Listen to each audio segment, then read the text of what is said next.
Hey guys, and shalom. Uh, this will be our post-Sabbath study, and we said that we are going to be entitling this study Jannes and um, Jambres, and I wanted to look together at 2 Timothy chapter 3. We're going to start our study there for this Bible study. 2 Timothy chapter 3 says, "This know also, that in the last days perilous times shall come. For men shall be lovers of their own selves, covetous, boasters, proud, blasphemers, disobedient to parents, unthankful, unholy, without natural affections, truce breakers, false accusers, fierce, despisers of those that are good, traitors, heady, high-minded, lovers of pleasure more than lovers of Yah, having a form of regard for Yah, but denying the power of Yahweh." He says, "From such turn away." So I want to back up a little bit, and let's go back to verse 1. It says, "This know also, that in the last days," this could also be translated saying as the end of days. So that at the end of days, perilous times shall come.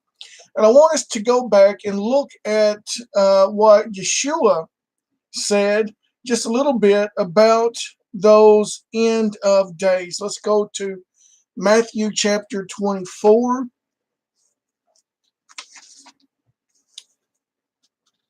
Matthew 24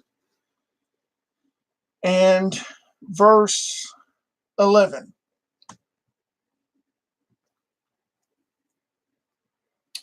And the disciples asked him, what will be the sign? How will we know that the end of this age is upon us, or the time of your returning?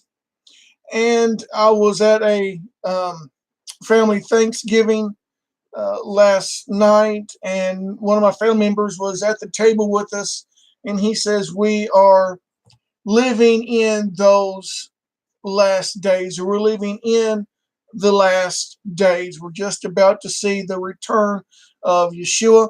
And as many who are watching this or will be watching this, we understand that Yeshua cannot return just at any moment, but he will be returning at the feast of trumpets will be when his return is. So we know that we have another cycle to go through, and we know that there are other things that have to transpire before his return. But we know that he's not going to come tomorrow, or he's not going to come the next day. He's going to come at the appointed time of his returning. And so in Matthew 24, he even gives us hints of that in Matthew 24. But one of the things I want to bring out that he said in Matthew 24 in verse 11, listen to what Yeshua says. He says, "And many false prophets shall arise."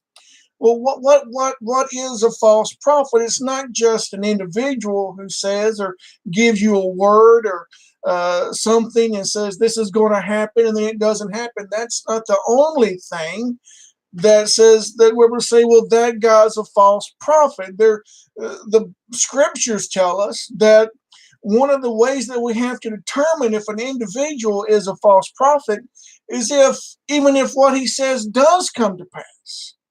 If the sign he says he's going to give does come to pass. But then he says, let's go serve other gods, or let's leave off of keeping Yah's commandments, his instructions. That false prophet is someone that's going to cause you to, or lead you into not keeping the instructions of Yahweh. That's what the scriptures tell us is a false prophet. So just because a person gives you a word, or tells you something's going to happen and it comes to pass, and then they say to you,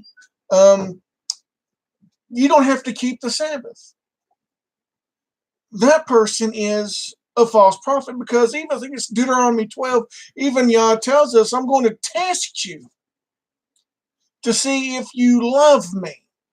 So, fortunately, I'm going to send these people to you, and if you follow their direction and them leading you away from my truth, my word, then you really don't love me. But if they come around and what they say does come to pass, and they say, let's go over here and serve these other gods, let's forsake Yah's commandments, and you stand firm in that, then you really do love me.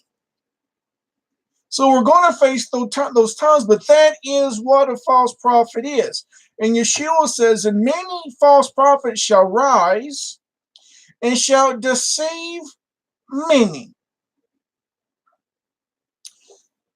So right here in this word deceive just goes and defines what I just said. This word deceive means to lead aside from the right way. To lead aside from the right way. It means to cause to stray. So there will be those that cause Yah's people to stray from his truth. It says to be led into error. So there will be those that will cause people to be led into error. And then it says there to be led aside from the path of virtue.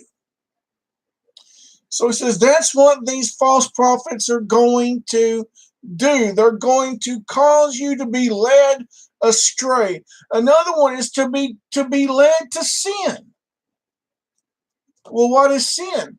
John tells us in 1 John that sin is the transgression of God's commandment, the transgression of Yahweh's law is sin. And he says there will be those that will cause you to stray from that law. There will be those that cause you to break that law. So one of the things that I said in talking about this study for this weekend was, is the spirit of Jannes and Jambres still alive in Christianity today? Well, let's just stop and ask the question. Are there false prophets standing behind pulpits that are going to cause you to stray from God's commandments? Is there such a thing existent today? Are there people that stand behind pulpits that cause you to be led into error? Are they existent today? And that's not all of the spirit of these two, but that's part of it. To cause you to err from truth. Are there those that do that? The answer is yes, there are. In verse 12 says, and because the transgression of the law shall abound, the love of many shall wax cold. Because there is a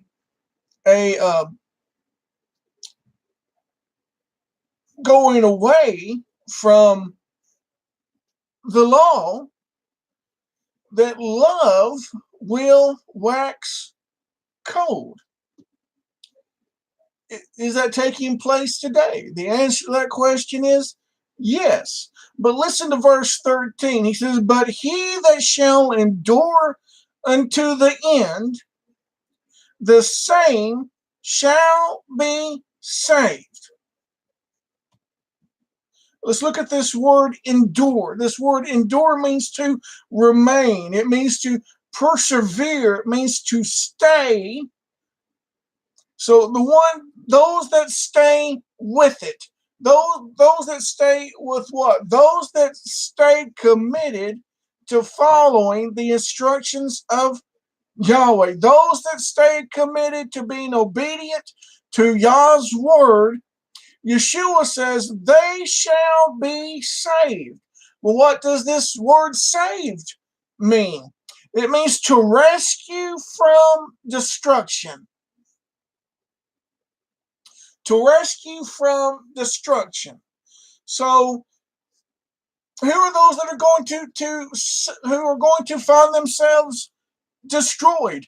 It's those that did not stay with the word of God. Those that allowed themselves to be led astray will be destroyed, but those who stuck with it through the hard times, through the tough times, through the heat, those that stuck with it in the battle, those are the ones that Yeshua said are going to be rescued from destruction. Those that stayed. This word is a compound word, and one of the words means to stand. Well, let's go to Ephesians.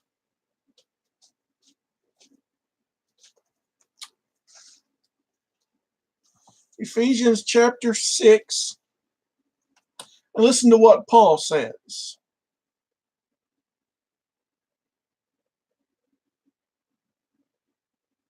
Ephesians 6 and verse 11 says, "Put on the whole armor of Yah, that ye may be able to stand against the wiles of the devil. For we wrestle not against flesh and blood, but against principalities, against powers, against the rulers of darkness of this world, against spiritual wickedness in high places. Wherefore take unto you the whole armor of Yah, that ye may be able to withstand in the evil day. And having done all to stand, stand therefore." This word stand means to abide, to continue, to establish. So what does Yeshua say in Matthew 24? He that endures unto the end shall be rescued, shall be saved. This word for, so we can say it this way, those that stand to the end, no matter what comes against us, we're going to stand for Yah. We're going to continue to follow his instructions. We're going to continue to follow his commands. We're standing. Let the winds blow. Let the test come. We're standing. But why do we put on this armor of Yah? So that because it says, so we can stand. We can remain against the wiles. This word wiles is the word methodia. It's where we get our word method from. And it means that we can stand against the deceit, the trickery of the adversary. That's what it means. But if we go back to this word stand in Ephesians, it also means covenant. We're not just standing, but we are standing in covenant with Yah.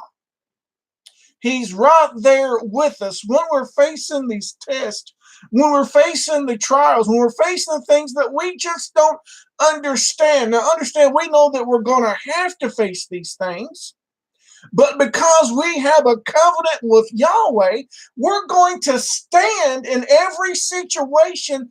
And the book says that if we will endure, if we will stand with him, that we will be rescued. So it may be that we're up until that point to where we think in our minds we can't take it anymore, then we are rescued. We are delivered from destruction. Because, and just let me make this point, then we'll move on. And I make this point several times back with our Daybreak group, is that I asked the question, and they're probably sick of me asking the question, but whose armor does Paul say that we are wearing? He says in verse 11 that we are wearing the armor of Yah. So then when we put on this armor, the adversary sees Yahweh, sees him. So Yahweh is not going to lose ground to the adversary. He's not going to give up property to the adversary. So let me say it this way. He's not going to give up you and me to the adversary. He's not going to allow us to be defeated if we are wearing his armor. Now, the battle may get hot, it may get rough, but we are representing him, and he's not going to forsake us when we're in the battle. He's not going to allow us to be destroyed when we're in the battle, because if he allows that, then it brings a reproach against him. If he allows you and I to be defeated when we're in covenant with him, now keep a hold of that. We are in covenant. We have an agreement with him, and that agreement's in the book. So we have the instructions. We have all of the conditions of the agreement in the book. As long as we're keeping that, he's not going to allow us to be destroyed. They'll say he's not going to allow us to be tested. We're going to be tested. We're going to be tried. But all those things are to prove us. Now, if in our Daybreak Fellowship congregation, we have been looking, as we read through the portions, we have been looking at the book of Joshua, and we understand that Abraham was placed in a fiery furnace. Now, keep in mind that when he was placed in this furnace, he was placed in the furnace because he had been educated in the ways of Yahweh. And the king that placed him in the furnace was anti-Yah. He was anti the things of Yahweh. He was anti the commandments of Yah. He was anti the instructions of Yah. He was more self-seeking, more self-pleasing. So he wanted to destroy Abraham for those reasons. But when Abraham was placed in the furnace, he had no covenant with Yahweh. Covenant hadn't been made, but he was standing for what was right. And because he was standing for the things of Yahweh, God brought him out. But now you and I today, we have a covenant. We're in a covenant relationship with Yahweh. And he is not going, just say this one more time, he is not going to allow you and I to be destroyed when we are walking in covenant with him. Let's go back to 2 Timothy.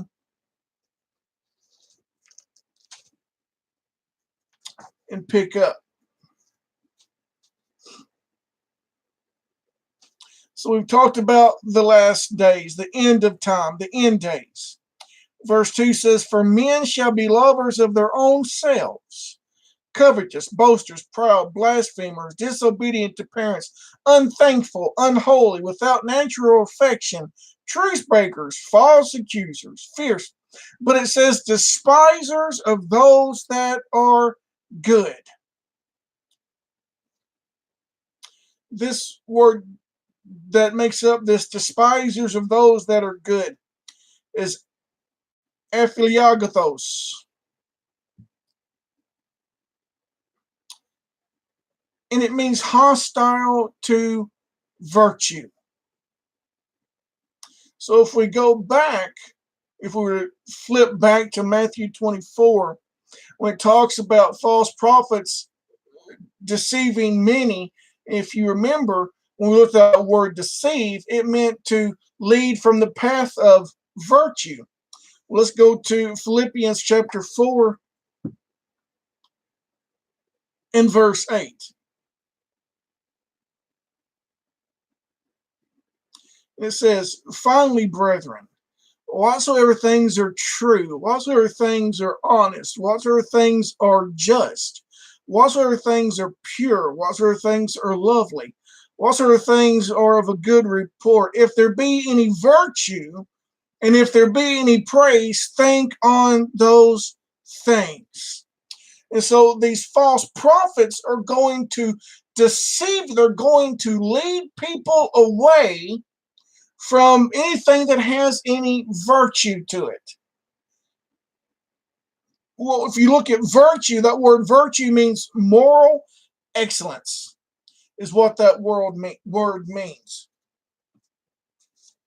Now, when we look at the 10 commandments, we are told that those 10 commandments are the moral law, is what I've heard many people outside of the covenant group call. That's the moral.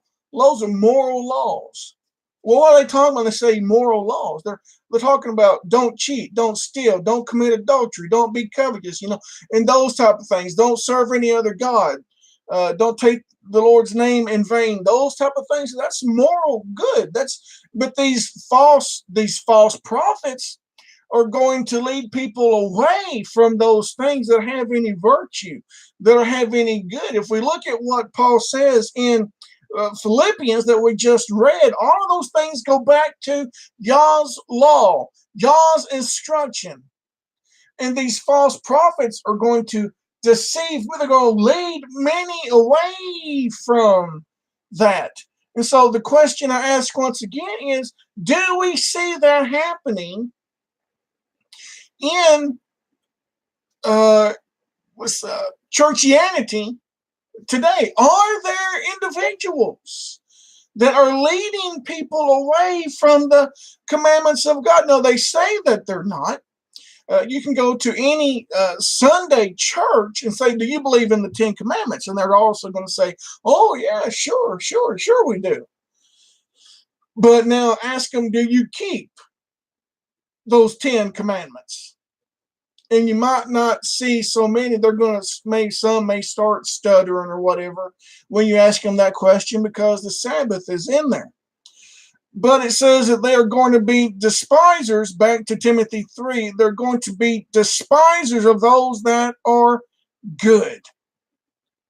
Verse 4 says, traitors, heady, high-minded, lovers of pleasure more than lovers of Yah. So this lovers of pleasure means fond of pleasure, lover of pleasure, but it also means to lust. So they are fond of themselves, is what this is saying. They want to please the self. They're more concerned on pleasing the flesh than they are of pleasing Yahweh. And this is having a form of regard for Yah, but denying the power of Yahweh. So I want to read a couple of different versions of that for us to get a couple of different ideas. This is from the Complete Jewish Bible. And it says, loving pleasure rather than God. Loving pleasure rather than God, as they retain the outer form of religion, but deny its power. They're more concerned on pleasing the flesh than they are God, than they are Yah, but they continue to have this religious facade about them. Oh yes, we're spiritual, we're this, we're that, but they're more concerned on pleasing the flesh. The Aramaic, let's see how it says it. It says they are attached to pleasure more than to the love of Elohim, God, having a form of respect for Elohim, God, but wide from the power of Elohim, God. And what does Paul say? From such turn away. Turn away. It means to avoid. So we are to avoid those people that are more concentrated on the flesh than they are of God. They have a form. They say we love Him, but their actions don't show that they love Him. Paul says to turn away, because he goes on to say, for this sort are they which creep into houses and lead captive silly women laden with sin. So I want to look at this because this word creep just plainly means to sneak. So they sneak in to houses. Let's see how the complete Jewish Bible says it.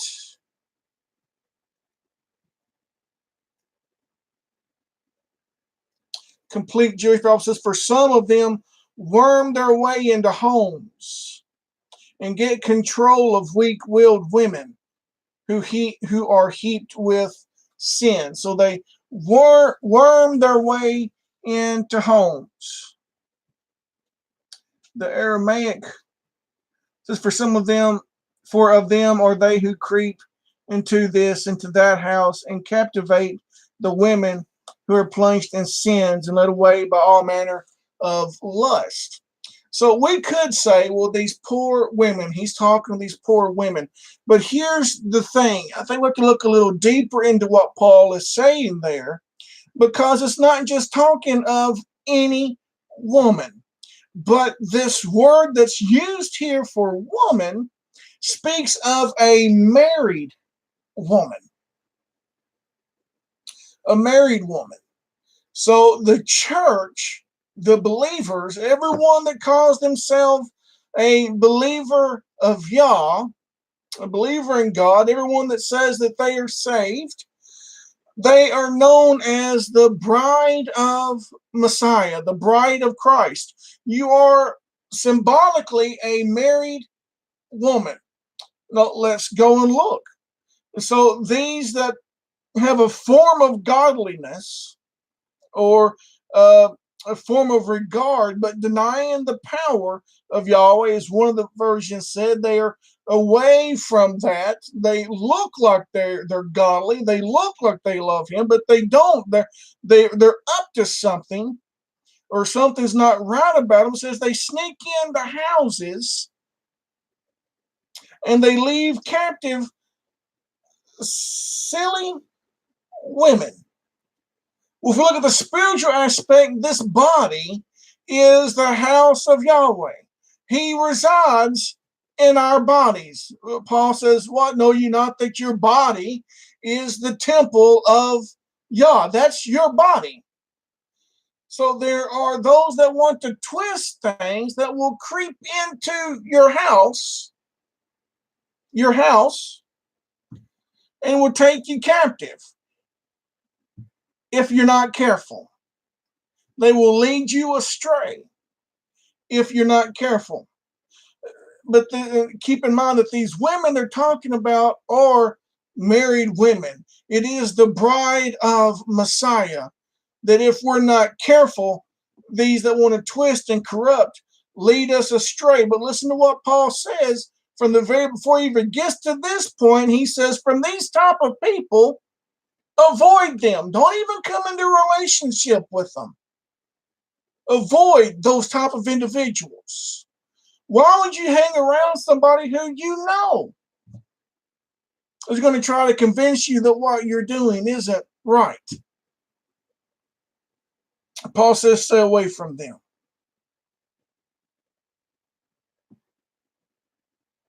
Says that and lead captive silly women laden with sins, led away with diverse lusts. So here again, if you've left Babylon, there are those out there that desire to bring you back into Babylon, because Babylon is not about doing the things of Yah. Babylon is about doing the things that please ourselves, pleasure the flesh, pleasure the man. I always say this. We can look at the holidays of Babylon. They're about give me, give me, give me. I want, I want, I want. They're not about giving anything back to Yahweh, but Yahweh's feast days are about giving Him something. But not the days that are celebrated in Babylon. Verse 7 says, ever learning and never able to come to the knowledge of the truth. Now, as Jannes and Jambres withstood Moses, so do these also resist the truth. Men of corrupt minds reprobate concerning the faith. So here is the thing. We're going to talk about Jannes and Jambres. Who are they? Now, how did Paul know who these men were. Because this is the only place in the entire Bible that these people are mentioned. How did Paul know who they were? Well, we find out who they are, and we kind of get an understanding how Paul knew who they were, because they are written about in one of those books that mainline Christianity wants you to stay away from. Don't want you to have any knowledge of. They just want you to have a knowledge of the Protestant Bible. That's all you need to know. But those books that were removed, they kind of say that's kind of like voodoo, and don't want you to have anything to do with those books. But Paul had a knowledge of those writings that many people do not have a knowledge of. Now, keep in mind, this is the only place that we hear of these two individuals.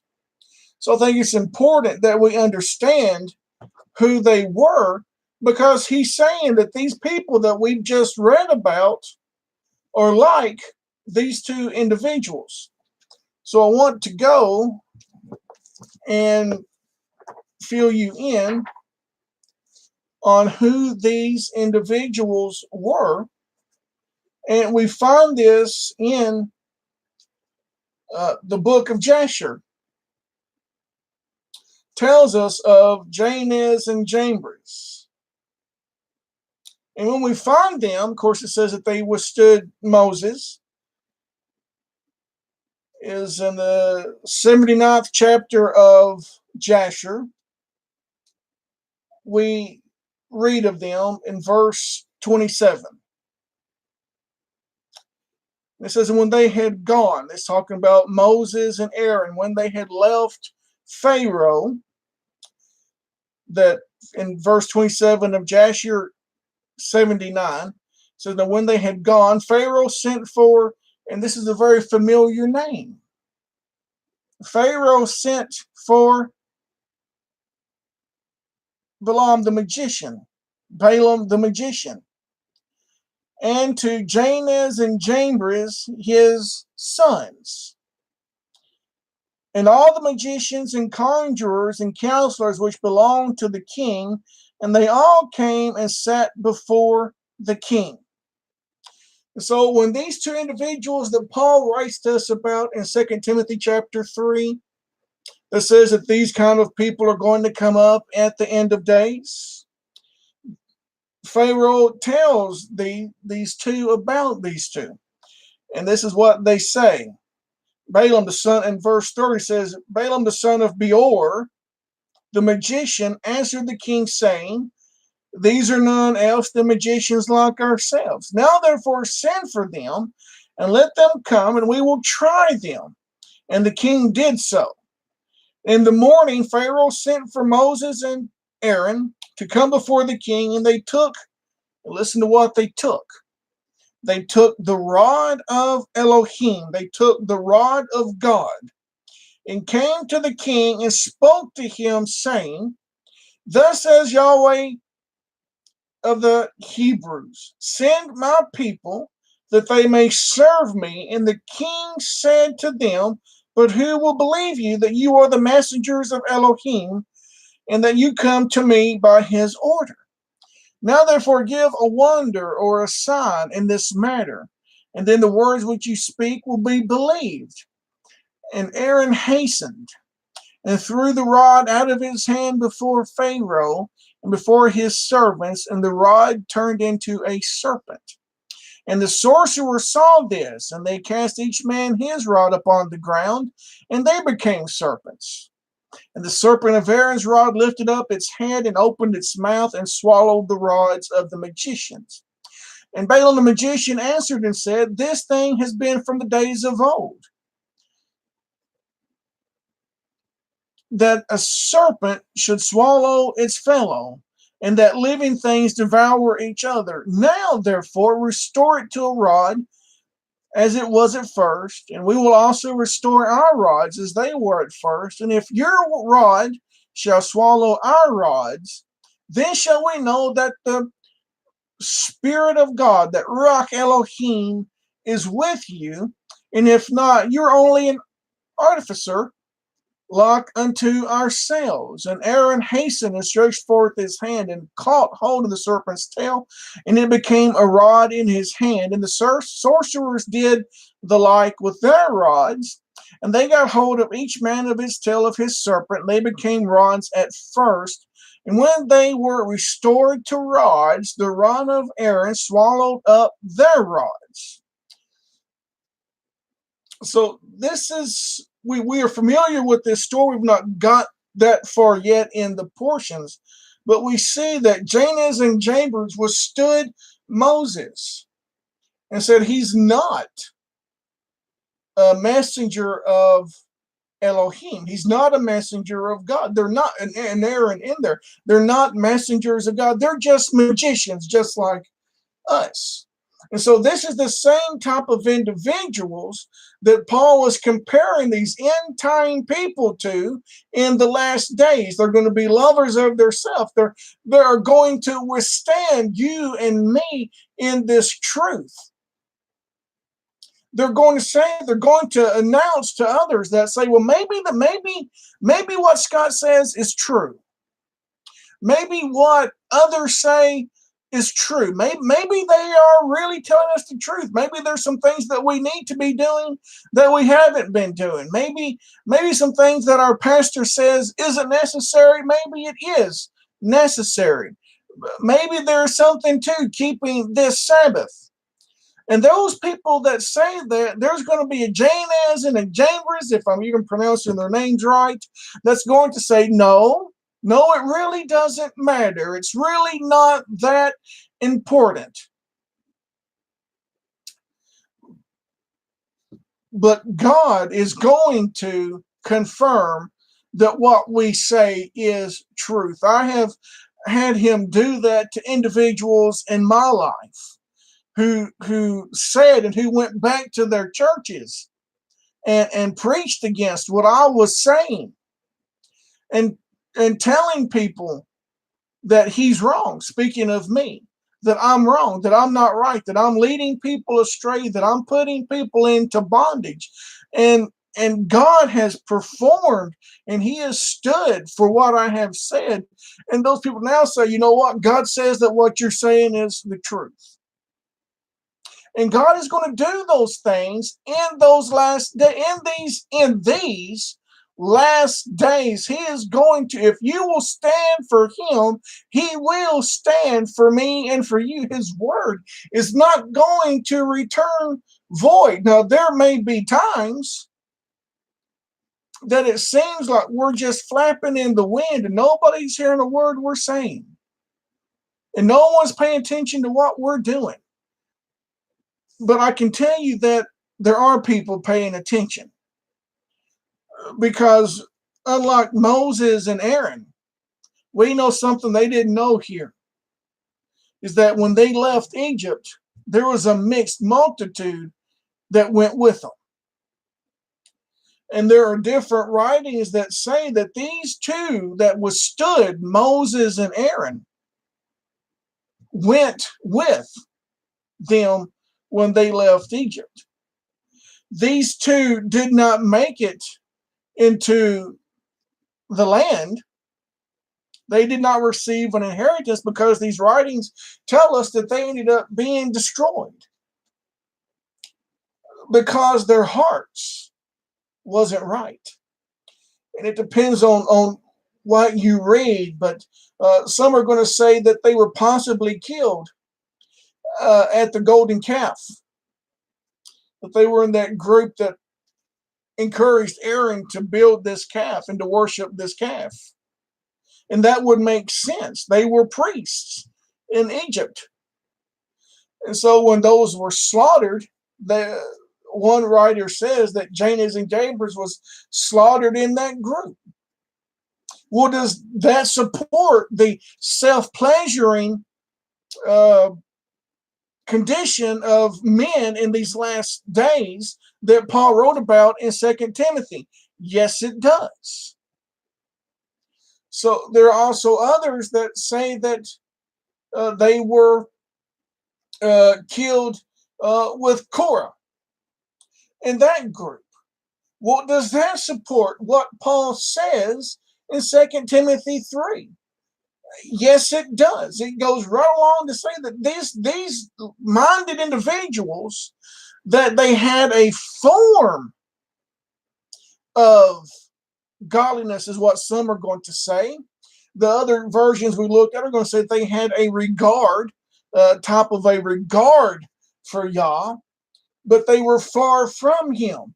And so we know that Jannes and Jambres had a regard for the God of Israel, but that's as far as they got. Was they said, we saw the miracles, we saw the plagues, we saw him, everything he did. So now we have a regard for him, but we don't really want to give everything that we have to him. And so whether they died at the golden calf or if they died with Korah and his group, the illustration that Paul drew from them two stands to be true even today.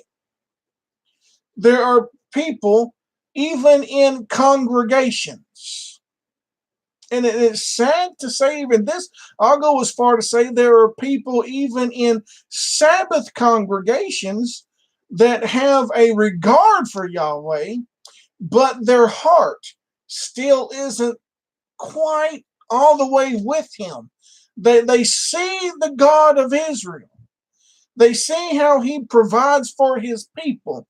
They see the miracles that he does. They see the healings that he performs. So they're attracted to that, but they have yet to give their total heart to him. And it's those individuals that are going to be destroyed right along with Jannes and Jambres. Those people who still just want to live halfway in, halfway out, are headed for destruction. That's where those people are headed. You got to be fully committed to the God of Israel. If you're not fully committed, if you and I, let me say it this way, if you and I are not fully committed to the God of Israel, then we're not going to stand when the tests come. You're not going to do it. You're going to look, and even if that was me, I'm going to look for the easy way out. Even in school, when I was in school, and they would give us a book to read, and you could sometimes make it through this period of reading the book. You might can skim your way through and pass a test that was given. But if you didn't want to read the book, they had cliff notes. And you could find these cliff notes to the book. So you wasn't really dedicated to reading the book. You were looking for the easy way out. You were looking just to get by. And it was always my experience that the teacher is going to ask some questions that aren't in the cliff notes. They're going to ask questions that you can only answer if you read the book. So when we stand before Yah in judgment, he's not looking for the cliff note answers. He's going to be looking for the answers that only come out of the book. You've got to read the book if you intend to pass the test, because John says that the books were open. Now, in my opinion, those books are Genesis, Exodus, Leviticus, Numbers, and Deuteronomy. The books were opened, and you were judged out of those books. And so unless you read the book, if someone says to you, you don't have to keep Sabbath, you're going to believe that you don't have to keep Sabbath. If someone says that it's okay to celebrate the Christmas and the Easter, all these other pagan-rooted holidays, you're going to say, you're right. Tom, you're right. Clouds that seem to bring forth rain yet are empty. That's exactly what they are. And then Tom, that just reminded me of, so I'm not going to go back and read because we're really lengthy on time here. But when it talks about people that have sneaked in and led people astray, Jude talks about those same individuals, and I will go ahead and give me 10 more minutes. And if I have a friend that we used to preach together in Sunday church, if he was watching or watches this video and just see me say, give me 10 more minutes, he's probably laughing because in the Sunday church, I would always say 10 more minutes, 10 more minutes, give me 10 more minutes. But I do want, let's look at Jude as we close.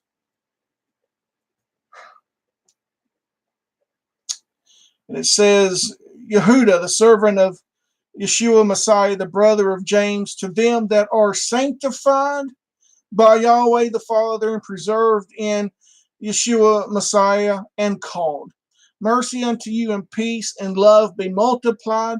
Beloved, when I gave all diligence to write unto you of the common salvation, it was needful for me to write unto you and exhort you that you should earnestly contend. So we're going back to this standing, this persevering for the faith which was once delivered to thee, and the Sefer is going to say the Kodashim. And I think in a Bible study from last or a week and a half ago on a Wednesday night, we talked about the Kodashim. This, some versions are going to say saints. Not everybody is a saint. Not everybody is a saint. And those that are filled with the Spirit and you're following the commandments of God, you're walking in that covenant, you are Kodashim. You got to understand that. You are separated. You are sanctified. You got to understand that. For there are certain men crept in unawares. This word unawares means they have snuck in and they've settled alongside you. Or it means they have lodged with you stealthily. You didn't know what they were up to. Who were before of old ordained to this condemnation. Wicked men. Turn the grace of her Yah into lasciviousness and denying the only Yahweh.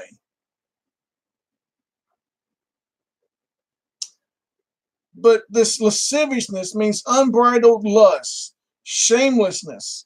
It means a license to sin. These wicked men. This is one that you've got to read the book. You've got to read the book so that you're going to be able to pick up on these Jannes, these Jambres, these that withstand the truth. That's what Paul said that they do. They withstood Moses. They're going to withstand the truth. They're going to try to lead you astray. They're going to try to cause you to believe something that's not true. And the only way that you're going to be able to defeat them or to stand against them is you've got to have the Spirit. You must have that Ruach HaKodesh, that sanctified, that separated Spirit is a necessity.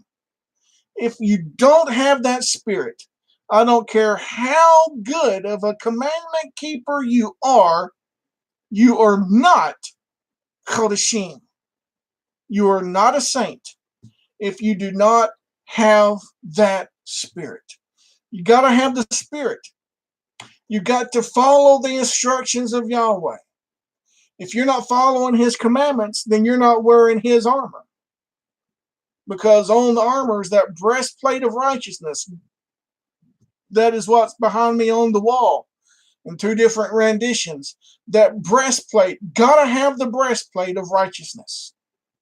So you've got to follow his commandments. You've got to read the book. The book is going to tell you how to follow those commandments.